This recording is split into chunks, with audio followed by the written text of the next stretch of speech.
জি আপু কি পরিস্থিতি বা আপনার বাসাটা কোন দিকে একটু আমাকে যদি আঙ্গুল দিন। এখানে মানে আমার এখানে রাস্তা ভাঙা। হ্যাঁ আমি কালকে আমি ভিতরে জব করি। হ্যাঁ আমি চাকরিতে ছিলাম তখন রাতে 8টা বাজে আমার 7টায় ছুটি হয়েছে। আমি 8টা বাজে আইসে দেখি আমার গেটের সামনে কোমর পর্যন্ত পানি আর রাস্তা দিয়ে আমার বুক পর্যন্ত হয়েছে। তখন আমি আমার গেটের সামনে যাই দরজা খুলে দেখি আমার বাড়িতে এখনো পানি ঢুকছে না। তখন 8টা 9টার দিকে আস্তে আস্তে আস্তে আস্তে পানি বাড়তেছে। আমি আমার ঘরের জিনিসপাতিগুলো থামাইতে থামাইতে খাটতে কুচা করছি। কুচা করানোর সাথে সাথে 12টার দিকে ভরপুর পানি আমার কোমর সমাপ হয়ে গেছে রাত্রে হঠাৎ করে মানে এই সময়তে একটা লোক ডাক দিমু বা আশেপাশে কেউ ডাক দিমু আশেপাশে মানুষও যাচ্ছেন যেমন মানে রাস্তার উপর উঠে গেছে কেউ মালসামানা বাইক করেন। আমার বাড়ি এটা কিন্তু অনেক ভিতরে আমার মালসামানাতে বাইক করে আনমু বা কেউ সহযোগিতা করো মানে আমার এই সিস্টেমটা নাই। রাস্তাতে এখনো ছাত্ররা ঢুকছে মানে ওরা সাঁতার কেটে কেটে বাড়িতে ঢুকছে।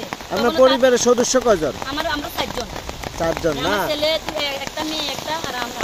এমনিতেই গবাদি পশু টশু কি ছিল গরু বা না ওইগুলো ছিল না।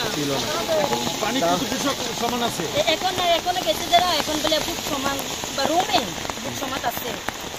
এখন কি নিরাপদ আশ্রয়ে আপনারা যেতে পারছেন কিনা এই মুহূর্তে? কোথায় এই মুহূর্তে তো যেটা নিরাপদ রাস্তা আমরা কোথায় পাচ্ছি না। আমি 12টার দিকে আইসি কিছু থেকে ছুটি নিয়ে আইসে দেখে রাস্তাঘাটে মানুষ ভরপুরে ছাত্ররা আইসে বলে আপনি মালসামানা কীভাবে আনবো কি মানে সহযোগিতা ওরা দিতে চাইছিল।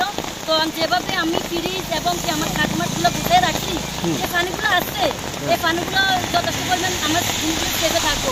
যদি এখন পানি বাইরে যায় তাহলে সেভে থাকবে না মানে ওই পোশাক মোশাক এগুলো এখন কি যেতে পারবেন নাকি ওখানে? না যেতে তো পারতাম না।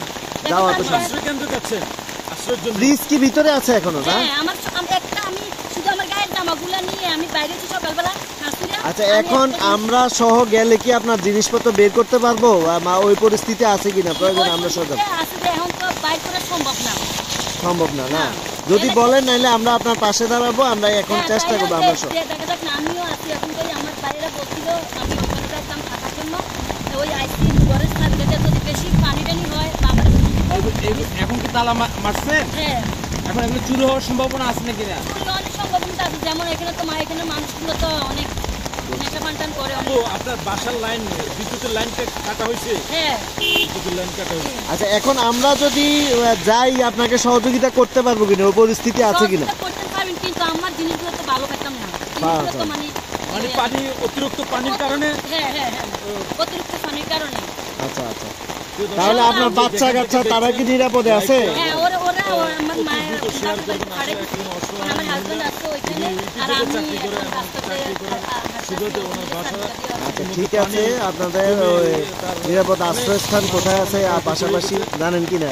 বৈষম্য বিরোধী ছাত্র আন্দোলনের এবং ছাত্রছাত্রীরা। আপনার নাম কি আপু একটু? সহযোগিতা করছে এবং আমার নাম মোসাম্মদ পেয়ারা বেগম না? আপনি এখানে থাকেন অ্যাড্রেসটা ঠিকানাটা একটু বলেন। আমার মানে আমার বাড়িতে আমি তো এখানে জায়গা কিনে বাড়ি করছি। আচ্ছা আমার নাঙ্গলকোট থানা আমার গ্রাম না এখানকারটা বলেন। এখানে চাঁদপুর এলাকা মানে এখানে আসছে আমি বাড়ি করছিলাম চাঁদপুর এলাকা না? এটা চাঁদপুর এলাকাতে আসছে জায়গা কিনে বাড়ি করছি বড় দিচ্ছি দুলুম বিল্ডিং করে দিচ্ছি ওখানে মানে এই অবস্থা প্রত্যেক বছর এরকম ওড়ে না আর কমে ওড়ে। এখন আপনি যে রাস্তা